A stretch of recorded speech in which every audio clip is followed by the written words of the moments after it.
हिलना मत। जब जब हसीना चिलम का धुआं बाहर निकालती है, तब तब दुश्मनों की माँ की आंख काट डालती है।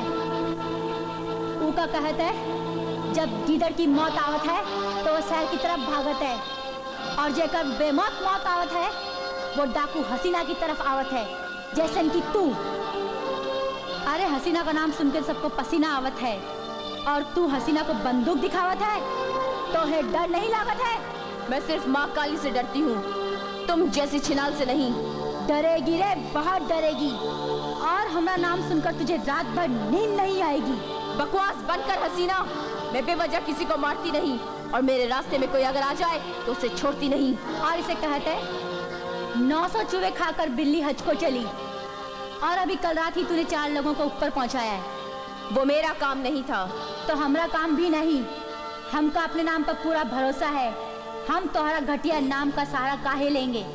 मैं तुझे और तेरी जात को अच्छी तरह से जानती हूँ कमीनी। अरे तो हमारे जात और औकात की जरा भी भनक होती तो तू यहाँ आने की गलती नहीं करती। बड़ी बेवकूफ है तू। जब गीता तेरी घेराबंदी तोड़कर यहाँ आ सकती है तो तुझे गोली मारकर यहाँ से जा भी सकती है। गीता, इसके सारे आदमी हमारे गन पॉइंट पे हैं, कहो तो सालों को। नहीं, गीता जुल्म करने वालों की दुश्मन है, जुल्म की खिलाफत करने वालों की दुश्मन नहीं। फिर इसके आदमियों को सजा क्यों दे? क्यों? बहुत ऊंची आवाज में बात कर रही थी ना? आ गया ना हसीना को पसीना। जिस दिन मुझे पता चला हसीना कि तू मेरे नाम से डाके डालती है, कसम माँ काली की मैं तेरी उसी दिन बलि चढ़ा दूंगी। चल जग्गा। आओ गीता। सरदार, वहाँ तो कोई नहीं, पता नहीं गोलियों की आवाज कहाँ से आ रही है। अरे गीता के आदमी ने तुम सबको पकड़ा नहीं?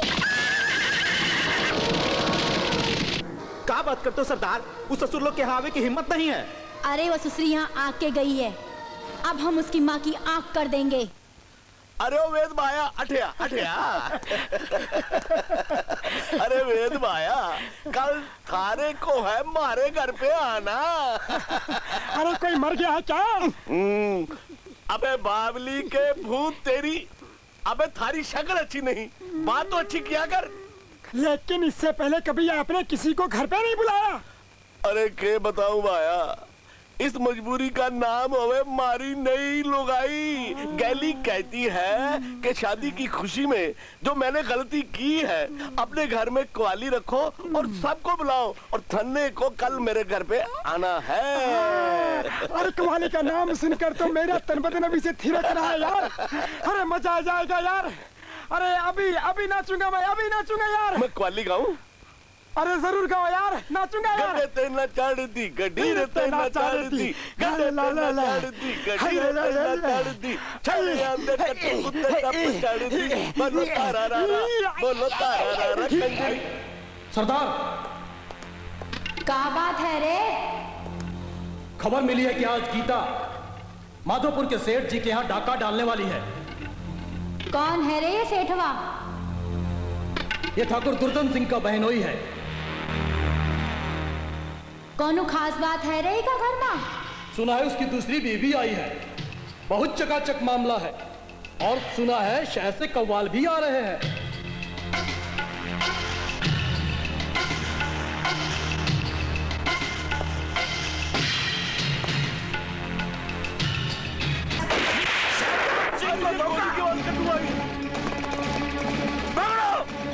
शमशान घाट पहुंचा दो इसे।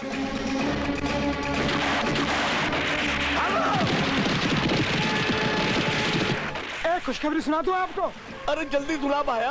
वो जो कवाली गाने वाली थी ना, हाँ, वो कौन थी? वो डाकू रानी गीता थी, गीता। डाकू रानी गीता, यानी कि हमारी नई लुगाई की अब हो गया बंटाधार। अब मैंने तीसरी ढूंढनी पड़ेगी।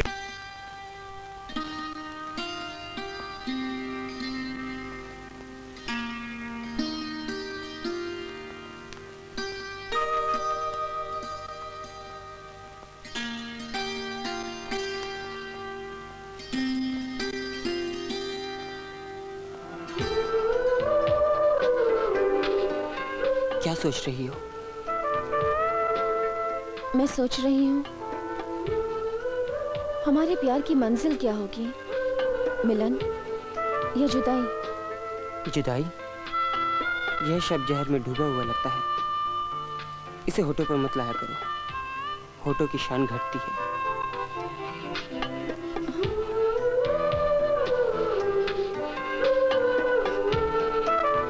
अजय, प्यार में कभी कोई किसी से जुदा नहीं होना चाहता, पर वक्त के सामने कोई जीत भी नहीं सकता। प्यार में अगर सच्चाई हो, ताकत हो, तो दुनिया भी झुक जाती है, भगवान भी झुक जाता है। तो वक्त क्या चीज है? खैर, इन बेकार की बातों से क्या हासिल होने वाला है? तो कैसे हासिल होगा? इस खूबसूरत और रंगीन मौसम को प्यार की सलामी देकर। वो कैसे? बताऊं?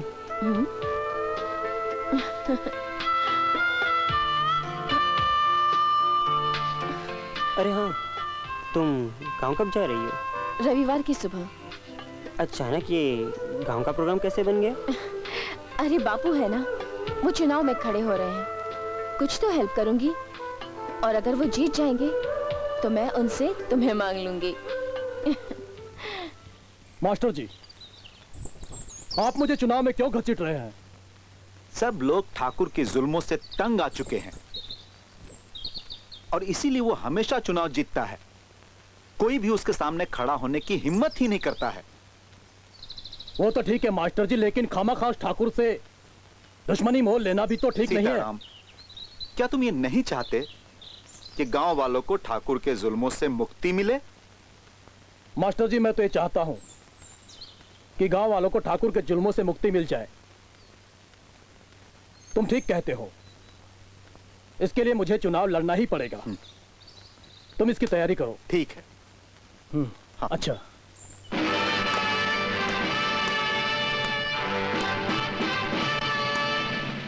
गांव वाले हमारे खिलाफ बगावत कर रहे हैं, तुर्जन सिंह के खिलाफ बगावत कर रहे हैं।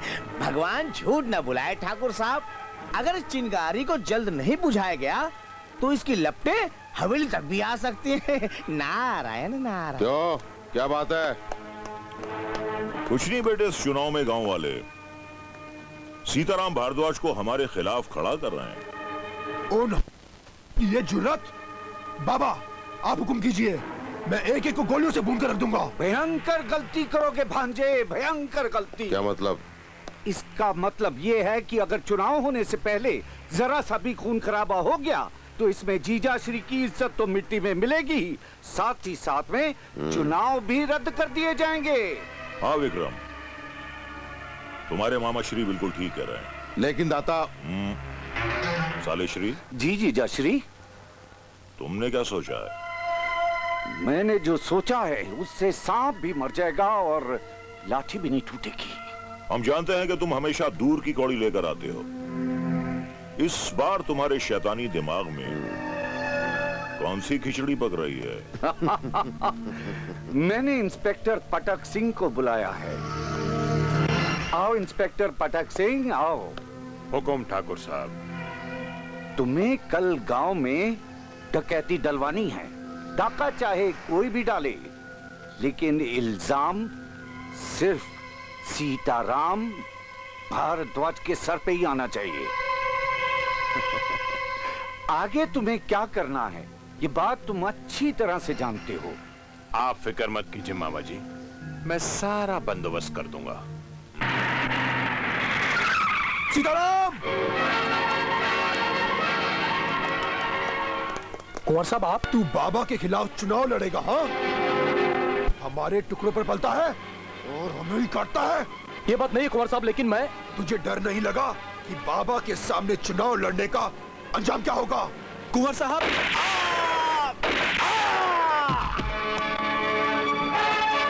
और कोई है बोलने वाला? मैं तुझे गोलियों से छन्नी करके रख दूंगा अगर तूने बाबा के खिलाफ इलेक्शन लड़ने की कोशिश भी की तो। अनर्थ हो गया जीजा श्री, अनर्थ हो गया। अब क्या हो गया साले श्री? अपने छोटे भांजे ने 2 आदमियों को गोली मार दी है। तो क्या हुआ? इंसान तो पैदा ही होता है मरने के लिए, और फिर वो भी बेचारा क्या करे, जानवरों को मारने से तो रहा, क्योंकि सरकार ने जानवरों के शिकार पर तो वैसे ही पाबंदी लगा रखी है। सत्य वचन जीजाश्री, लेकिन उसने सीताराम भारद्वाज के 2 आदमियों को मार दिया है। सीताराम भारद्वाज के आदमियों को मारना तो गलत हो गया, क्योंकि जनता की सहानुभूति तो सीताराम भारद्वाज की तरफ हो जाएगी। बाबा, बेटे, ये हम क्या सुन रहे हैं?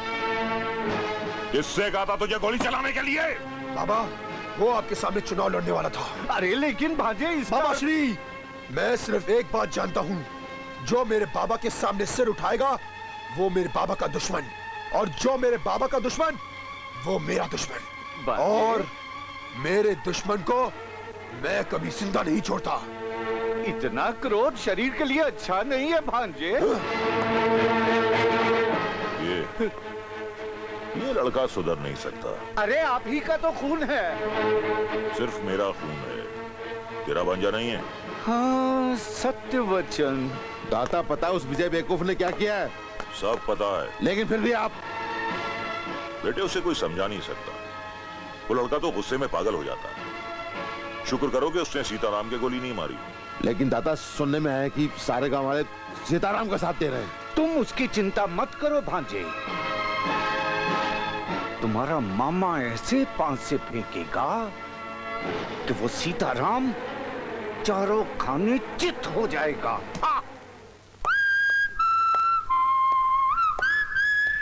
पटक सिंह आप यहाँ? जब पटक सिंह को कुछ उटक पटक करनी होती है तो वो कहीं भी पहुंच जाता है। किसकी उठा पटक करनी है सरकार? ये सीताराम है, तुम्हारा सरदार। ये मेरा सरदार नहीं है, मेरा सरदार तो जेल में है। जब पटक सिंह कहता है कि सीताराम तुम्हारा सरदार है, मतलब है, वरना मैं तुम तीनों का राम नाम सत्य कर दूंगा। नहीं सरकार, अब जैसा चाहेंगे वैसा ही होगा। गुड, ये बुड़बक बहुत समझदार है। अरे अगर तुम हमारा साथ दोगे तो हम तुम्हें टॉप यानी कि ऊंचे दर्जे का डाकू बनाएंगे, समझ गए? फिलहाल तुम तीनों मेरे साथ चलो, कम ऑन फॉलो मी।